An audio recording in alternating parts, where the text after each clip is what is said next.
Hello les amis, bienvenue sur la chaîne et aujourd'hui nous allons parler d'un tout dernier film d'horreur espagnol qui vient de sortir par le réalisateur de REC. Ça s'appelle Abuela, ça vient de sortir au cinéma. Let's go! Alors si vous découvrez la chaîne aujourd'hui, donc c'est la chaîne Fantomatix et nous faisons des petites critiques de films. Et là nous allons parler d'un film d'horreur qui vient tout juste de sortir. De quoi ça parle? Alors Abuela, c'est l'histoire de Susana, une mannequin espagnole qui travaille à Paris. Elle a bientôt 25 ans et elle est donc à peu près à l'aube de la fin de sa carrière, d'après ce qu'on lui dit, parce que c'est déjà une vieille entre guillemets, c'est ce que lui disent ses collègues de travail. Et elle reçoit un appel pour la prévenir que sa grand-mère vient d'avoir un AVC, et il faut donc qu'elle rentre en Espagne pour s'occuper de sa grand-mère. Ce qu'elle va faire immédiatement, elle va rentrer à Madrid pour devenir, on va dire, mamie-sitter, ou en gros elle va devenir aide à domicile pour sa grand-mère, le temps peut-être de lui trouver un EHPAD ou de lui trouver quelque chose. Et puis comme on est dans un film d'horreur, on va s'apercevoir très vite que la grand-mère elle est un peu chelou, elle est un peu bizarre, et puis l'appartement où vit sa grand-mère, il lui se passe des choses un peu étranges, quoi.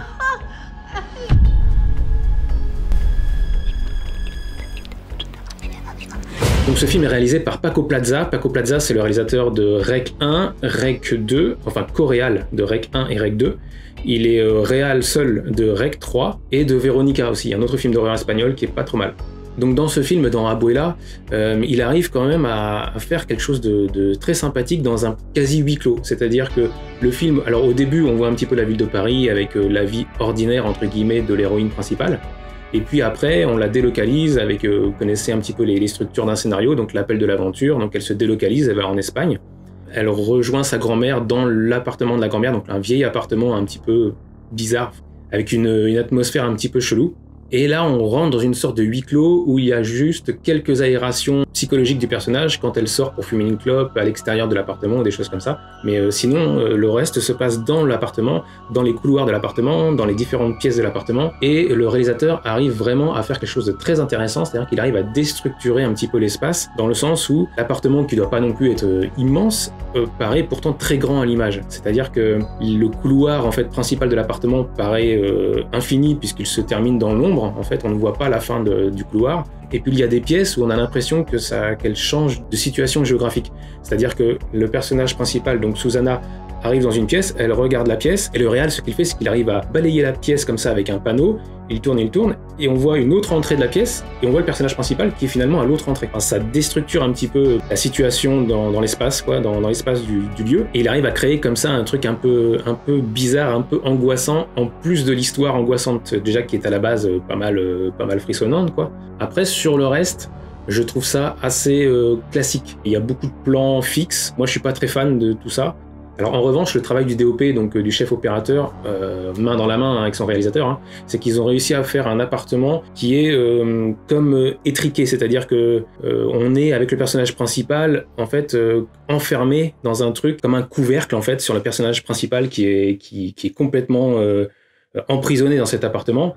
C'est un travail très intéressant qui a été fait. La texture aussi, la texture de l'image qui vient d'une machine à fumer, pour ceux qui connaissent. En fait, ça se voit pas à l'image, mais voilà, on balance un petit peu de fumée dans l'appart, que la lumière en fait rebondisse différemment et qu'on remplisse l'air, en fait, on remplit le vide. Hormis ça, moi je trouve qu'au niveau réel, ça m'apporte pas assez, mais moi c'est perso, donc je trouve qu'il y a pas des trucs dingues, et on peut imaginer dans des huis clos faire des choses avec la caméra qui peuvent être mieux que ça. Et donc la note que je vais mettre au réalisateur, ça va être 12 sur 20. Deuxième partie de la critique, c'est concernant le scénario. Alors là, il y a plusieurs choses. Il y a à la fois la base qui est très intéressante, donc la base du film elle est vraiment bien, c'est-à-dire l'idée qu'il y a derrière le film. Le fond du scénario est vraiment très intéressant, c'est une bonne idée. En plus, il y a derrière tout ça, côté de la vieillesse en fait, qu'on essaie de traiter, comment la vieillesse est vue aujourd'hui, comment une jeune femme mannequin à 25 ans est déjà vieille dans le milieu, c'est assez dingue, et comment elle appréhende le fait de vieillir, elle, en revoyant sa grand-mère, en lavant le corps de sa grand-mère, en lavant en fait la peau vieillissante, etc.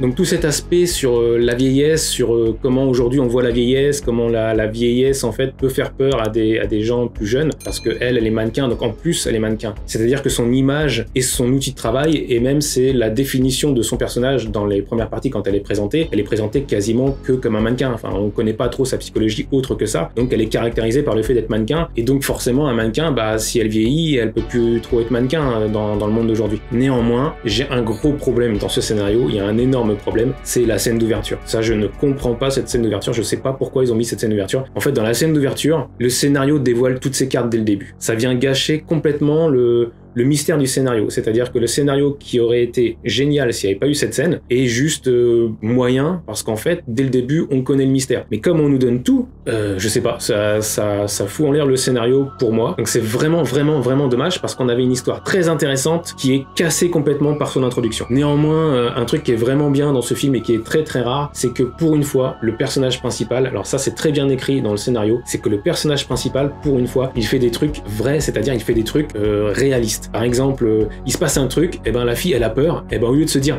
oh tiens je vais quand même aller machin, non, la fille elle a peur, elle se casse. Voilà, c'est des trucs ultra réalistes, et ça on en voit pas beaucoup dans les films d'horreur. Souvent on se dit mais non, mais pourquoi il fait ça, mais pourquoi elle est en train de monter à l'étage, on entend des bruits de machin, etc. Je sais pas, vous allez voir des films de monstres, et puis en fait il y a un grognement dans une pièce, et puis le personnage principal il va se dire tiens je vais quand même aller voir ce que c'est que ce grognement, avec une petite lampe ou avec son téléphone avec une petite lumière, tiens qu'est-ce qui grogne dans cette pièce. Mais non, mais ça c'est pas réaliste du tout. Et bien là dans ce film là c'est complètement différent, c'est-à-dire que tout ce qu'elle fait honnêtement c'est ce que n'importe qui ferait, je pense. Il se passe un truc chelou, déjà elle capte que c'est chelou, déjà. Elle met pas 3 ans à capter. Donc déjà, elle capte que c'est chelou, et là en fait elle a envie de se barrer direct, ou alors elle essaie d'appeler à l'aide, ou alors voilà, ou alors elle va s'enfermer, ou ceci, cela. Mais c'est réaliste quoi. Et tout ça c'est assez rare pour être souligné, c'est-à-dire qu'un personnage dans un film qui fait des choses réalistes, c'est triste, mais c'est assez rare pour être souligné. Donc concernant la note de ce film, pour le scénario, je vais lui donner 11 sur 20. Niveau acteur, alors là, on a vraiment des très bonnes actrices. On a 2 actrices principales, le reste c'est un peu anecdotique, hein, les autres personnages que l'on voit, mais les 2 actrices principales sont vraiment excellentes. Il y a notamment Almudena Amor, c'est l'actrice qui joue Susana, donc qui joue la petite fille. Je crois qu'elle a fait elle a déjà fait un épisode d'une série également réalisée par Paco Plaza en Espagne, mais à part ça on la connaît pas trop, donc c'est voilà, elle est un peu inconnue. Et pour un premier film et un premier grand rôle, je trouve qu'elle joue vraiment extrêmement bien. On y croit vraiment à son personnage, on y croit. Elle a des très bonnes réactions, des pleurs au niveau de l'angoisse, etc. Elle est vraiment très bien, et pour un premier rôle, elle est très prometteuse, je trouve ça vraiment bien. On ressent son angoisse vraiment quand on a des gros plans sur son visage. Pour une fille qui n'a jamais fait de film, en tout cas de premier rôle dans un film, elle est vraiment très bonne. C'est une super actrice, donc elle est vraiment top. Donc concernant la grand-mère qui s'appelle Pilar, elle est jouée par Vera Valdés. Donc Vera Valdés, c'est une ancienne mannequin, donc elle est née dans les années 30, elle est brésilienne, et en fait c'est une fille qui est arrivée en France très jeune et qui a été recrutée assez rapidement par Coco Chanel à l'époque. D'ailleurs dans le film on voit des photos d'elle jeune dans son appartement, c'est vraiment elle, c'est vraiment Vera Valdés. Parce que là son rôle de grand-mère c'est le rôle d'une femme qui a été ultra jolie dans sa jeunesse, et donc ça correspond puisque elle était vraiment comme ça, c'était vraiment une mannequin reconnue à l'époque. Même sur des sites espagnols, des fois elle est qualifiée de la fille adoptive de Coco Chanel. Donc c'est quand même quelqu'un qui a été très connu dans sa jeunesse. Et il y a une toute petite anecdote que je vais vous raconter, que j'ai vue sur Wikipédia, ça vous évitera d'aller regarder Wikipédia. C'est que lors de son audition par Coco Chanel, donc elle devait avoir je crois 15 ou 16 ans, Vera Valdés, et donc lorsqu'elle a été rencontrée la première fois par Coco Chanel, elle avait un manteau rouge avec des boutons qui était apparemment horrible, dégueulasse. En tout cas c'était l'avis de Coco Chanel, c'était mais qu'est-ce que c'est que ce manteau qui est horrible, ce manteau rouge. Mais elle a quand même pris Vera Valdés comme mannequin, et ensuite en sorte de clin d'œil elle a mis à chaque défilé Vera Valdés avec un superbe manteau rouge de chez Coco Chanel, parce que c'était devenu le petit clin d'œil quoi. Le petit clin d'œil c'était, elle l'avait rencontré comme ça, donc maintenant elle la faisait défiler avec un super manteau rouge. Voilà, c'était le petit truc, le petite anecdote. Et Vera Valdés c'est devenue une comédienne, elle a eu une vie absolument incroyable quand vous regardez un petit peu sa biographie. Elle a même été arrêtée à l'aéroport du Brésil, de Rio de Janeiro en 1950 et quelques, 56-57, avec de la cocaïne dans son sac à main,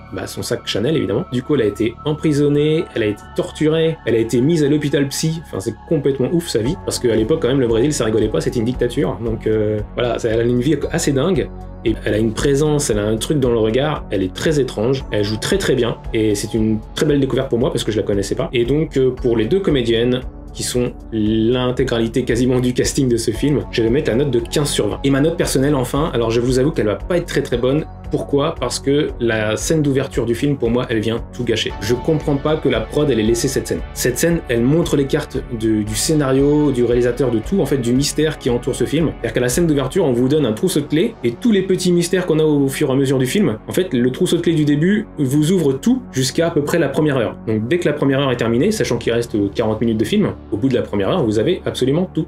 Donc quand la première heure est finie, vous connaissez l'intégralité de l'histoire. Il reste 40 minutes au film. Le film dure 1h40. Il vous reste 40 minutes où en fait l'histoire est dévoilée, le mystère est dévoilé. À partir de ce moment-là, en plus, c'est là où il y a des trucs un petit peu d'horreur, enfin un petit peu angoissants qui viennent et qui essayent de nous faire peur. Mais en fait, ça fait pas peur puisque on nous a dévoilé le mystère du film. Ce qui fait vraiment peur, c'est le mystère, c'est ce qu'on connaît pas, c'est ce qui peut, voilà, c'est l'inconnu. C'est ce que disait Lovecraft. Je crois que sa phrase, ça doit être la plus grosse angoisse de l'humanité, c'est l'inconnu, c'est la peur de l'inconnu.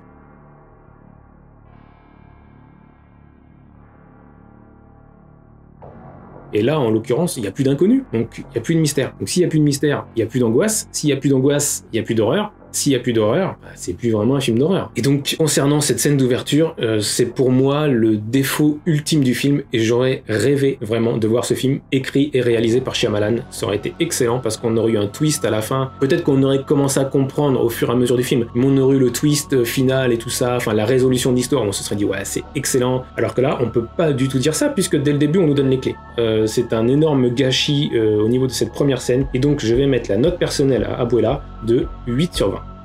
Donc voilà, on arrive à la note finale du film, qui est la moyenne des 4 notes que l'on vient de donner, et donc je donne à Abuela la note finale de 11,5 sur 20.